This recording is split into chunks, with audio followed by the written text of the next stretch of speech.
Dis hoekom geboorte belangrik is. Gaan lees Johannes 3.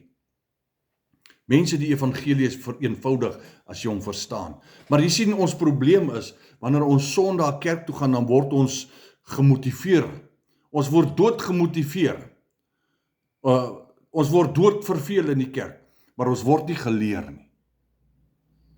Dit is ons plig as predikante, as leiers van, geestelike leiers van die gemeenskap, om die mense die goed te leer, en om hulle die waarheid te leer.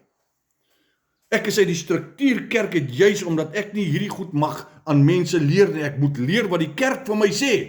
En wanneer ek nie leer wat die kerk vir my sê nie, dan word ek aangevat, ek is op die rooi mat getrek. Wat is hierdie goed wat jy sê? Jesus kom, hy maak die ou verbond tot niet, gaan lees die hele boek Hebreërs, dis 'n fantastiese boek om te lees. Hy maak die ou verbond klaar en hy bring die Nuwe Testament, bring hy in. Lukas 21 vers 20 tot 24, Jesus se koms en die kruisiging het die ou verbondorde tot niet gemaak, en daarom is die tempel deur generaal Titus verwoes. Ek behandel al hierdie goeters in meer detail in my boekie oor die eindtyd. En ek besef ons is in 'n era waar ons nie meer regtig boeke lees en sulke tipe van goed nie. Maar dit is belangrik. Dis belangrik, hulle is nou ook, my boeke is ook op e-boek beskikbaar. Met ander woorde, jy kan dit op jou telefoon download.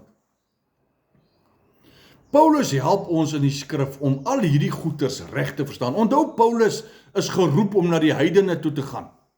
Petrus en die ander disippels is geroep om vir die Jode die evangelie te gee. Maar hier kom Paulus en Petrus en hulle boks ook met mekaar op 'n kol. Want Petrus kom en hy praat met die heidene, want hy kom toe nou met die heidene nadat God hom die visie gegee het van die laken. Julle onthou mos die laken wat uitgesak het, wat dit wat hy sien. En God sê vir hom, Paulus, neem eet, slag. Wie is jy om te sê, jy mag nie eet as ek vir jou sê eet? Ok. Nou kom Paulus en Petrus kom by mekaar, en nou sê Paulus vir Petrus, hy sê, jy, Petrus, hoekom probeer jy wat 'n Jood is? Al wat heiden is wat tot bekering kom, wil jy nou hê hulle moet vir hulle laat besny?